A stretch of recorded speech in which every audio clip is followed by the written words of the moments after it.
ಇದು ಇದು ಗುರು ಮ್ಯಾಚ್ ಅಂದ್ರೆ ಇದು RCB ಹೊಸ ಅಧ್ಯಾಯ ಅಂತಂದ್ರೆ ವಿರಾಟ್ ಕೊಹ್ಲಿ ಅವರು ಹೇಳಿದ್ರು ಸ್ಟಾರ್ಟಿಂಗ್ ಅಲ್ಲೇ ಇದು RCB ಹೊಸ ಅಧ್ಯಾಯ ಅಂತ. ಫಸ್ಟ್ ಹಾಫ್ ಸೋತ್ಕೊಂಬಂದು ಕಮ್ ಬ್ಯಾಕ್ ಮಾಡಿರೋದು, ಕಂಟಿನ್ಯೂಸ್ 6 ವಿನ್ ಆಗಿ CSK ಮೇಲೆ ವಿನ್ ಆಗಿರೋದು. ಅಂತೂ ಇಂತೂ RCB ಕ್ವಾಲಿಫೈ ಆಯ್ತು ಗುರು ಪ್ಲೇ ಆಫ್ಗೆ. 27 ರನ್ಗಳ ಭರ್ಜರಿ ಜಯ ಸಿಕ್ಕಿರೋದು. ಎಂಥ ಮ್ಯಾಚು ಯಪ್ಪ, ಹಿಸ್ಟಾರಿಕಲ್ ರೆಕಾರ್ಡ್ ಇದು.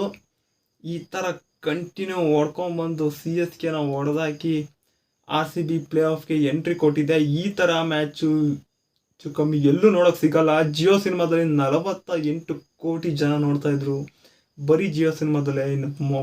ಇನ್ನು ಟಿ ವಿನೆಲ್ಲ ಎಷ್ಟು ಜನ ನೋಡ್ತಿದ್ರು ಏನೋ. ಯಪ್ಪ, ಎಂಥ thrilling match. First RCB toss ಗೆದ್ದು ಫಸ್ಟು ಫೀಲ್ಡಿಂಗ್ನ ತೊಗೊತಾರೆ. RCB ಬ್ಯಾಟಿಂಗ್ ಆಡಬೇಕಾಗುತ್ತೆ. ಇನ್ಫ್ಯಾಕ್ಟ್ ಅಲ್ಲೇ ಅಂದ್ಕೊಂಡೆ, ಇವರು ಫಸ್ಟ್ ಬ್ಯಾಟಿಂಗು ತೊಗೊಂಡ್ಬಿಟ್ರಲ್ಲ, ಎಷ್ಟು ರನ್ ಹೊಡಿತಾರೆ, ನಮ್ಮ RCB ಟಾಸ್ ಗೆದ್ದರೆ ಚೆನ್ನಾಗಿತ್ತು ಅಂತ ಅಂದ್ಕೊಂಡೆ. ಆದ್ರೂ ಬಟ್ ಪವರ್ ಪ್ಲೇಯಲ್ಲಿ ಅಷ್ಟೊಂದು ರನ್ಸ್ ಬರಲಿಲ್ಲ. ಸ್ಯಾಂಟ್ನರ್ ಆಗಿರ್ಬೋದು, ಸ್ಪಿನ್ನರ್ಸು ಚೆನ್ನಾಗಿ ತೀಕ್ಷ್ಣ ಮತ್ತು ಚೆನ್ನಾಗಿ ಬೌಲಿಂಗ್ ಮಾಡಿದ್ರು. ಪವರ್ ಪ್ಲೇಯಲ್ಲಿ ಬಂದಿದ್ರೆ ಸುಮಾರು 43 ರನ್ನು 42 ರನ್ನು ಅನಿಸುತ್ತೆ. ಆಮೇಲೆ ಕಮ್ ಬ್ಯಾಕ್ ಮಾಡಿದ್ದು RCB. ಎಂಥ ಮ್ಯಾಚು ಗುರು ಯಪ್ಪ. ಇನ್ಫ್ಯಾಕ್ಟ್ ಬಂದಂಥ ಎಲ್ಲ ಬ್ಯಾಟ್ಸ್ಮನ್ನು ಚೆನ್ನಾಗಿ ಆಡೋರು ನಮ್ಮ RCBಲಿ. ಡೂಪ್ಲೆಕ್ಸ್ ಒಬ್ಬರು 50 ಮಾಡಿದ್ರು, ಕೊಹ್ಲಿ ಅವರು ಕೂಡ 40 ಚಿಲ್ಲರೆ ಹೊಡೆದ್ರು, ಇವರು ಪತಿದಾರರು 40 ಚಿಲ್ಲರೆ ಹೊಡೆದ್ರು. ಆ್ಯಂಡ್ ಮ್ಯಾಕ್ಸ್ವೆಲ್ ಅವರು ಕೊನೆಯದಾಗಿ ಬಂದು ಅವರು ಒಂದು ಚಿಕ್ಕದಾಗಿ ಔಟ್ ಆದರು, ಬಟ್ ಚಿಕ್ಕದಾಗಿ ಚೆನ್ನಾಗಿ ಫಿನಿಷ್ ಮಾಡಿಕೊಟ್ರು. DK ಎಲ್ಲರೂ ಚೆನ್ನಾಗಿ ಆಡೋದು. ಇನ್ಫ್ಯಾಕ್ಟ್ ಗ್ರೀನ್ ಅವರು 230 ಸ್ಟ್ರೈಕ್ ರೇಟಲ್ಲೇನೋ ಆಡಿದ್ರು, ತುಂಬ ಚೆನ್ನಾಗಿ ಆಡಿದ್ರು ಎಲ್ಲರೂ. ಆ್ಯಂಡ್ ಸೆಕೆಂಡು ಬೌಲಿಂಗ್ ಕಡೆ ಬಂದರೆ ಸಖತ್ತಾಗೆ ಬೌಲಿಂಗ್ ಮಾಡಿದ್ರು. ಫಸ್ಟ್ನೇ ಬಾಲೆ ಗಾಯಕ್ವಾಡ್ ವಿಕೆಟ್ ಎತ್ಕೊಟ್ಟಿದ್ದು ಮ್ಯಾಕ್ಸ್ವೆಲ್ಲು. ಫಸ್ಟ್ನೇ ಬಾಲೆ ವಿಕೆಟು ಚಿಂದಿ. ಆ ಮೈನ್ ಇಲ್ಲಿ ಬ್ರೇಕ್ ಥ್ರೂ ಸಿಕ್ಕಿದ್ದೆ ಅಂತಂದರೆ ದುಬೆ ಅವರು ಮತ್ತು ಇವರು ರಚಿನ್ ರವೀಂದ್ರ ಅವ್ರ ವಿಕೆಟು ತುಂಬಾ ಇಂಪಾರ್ಟೆಂಟ್ ಆಗಿತ್ತು.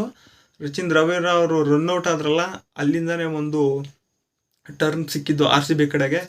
ಮತ್ತು ಶಿವಮ್ ದುಬೆ ಅವರು ಕೂಡ ಹಂಗೆ ಔಟ್ ಆಗ್ತಾರೆ. ಮೈನ್ ವಿಕೆಟ್ 2 ಹೋದ್ವಲ್ಲ ಅವರಿಬ್ಬರು. ಆಮೇಲೆ ಜಡೇಜ್ ಅವರು ಕೂಡ ತುಂಬ ಚೆನ್ನಾಗಿ ಆಡ್ತಾಯಿದ್ರು. ಧೋನಿಯವರು ಆಡಿದ್ರು, ಜಡೇಜ್ ಅವರು ತುಂಬ ಚೆನ್ನಾಗಿ ಆಡ್ತಾಯಿದ್ರು. ಇನ್ಫ್ಯಾಕ್ಟ್ ಲಾಸ್ಟ್ ಓವರ್ 6 ಬಾಲಿಗೆ 16 ರನ್ನು ಬೇಕಾಗಿರುತ್ತೆ ಇವ್ರು ಕ್ವಾಲಿಫೈ ಆಗೋದಕ್ಕೆ.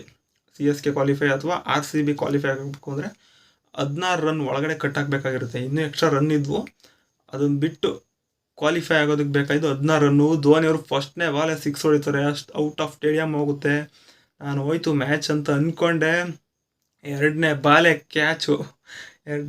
ಕ್ಯಾಚ್ ಕೊಟ್ಟು ಔಟ್ ಆಗ್ತಾರೆ. ಅದಾದಮೇಲೆ ಶಾರ್ದುಲ್ ಠಾಕೂರ್ ಅವ್ರು ಬರ್ತಾರೆ, 2 ಡಾಟ್ ಬಾಲ್ ಆಗ್ತವೆ ಕರೆಕ್ಟಾಗಿ. ಇನ್ನು 3 ಬಾಲಿಗೆ 10 ರನ್ ಏನೋ ಬೇಕಾಗುತ್ತೆ.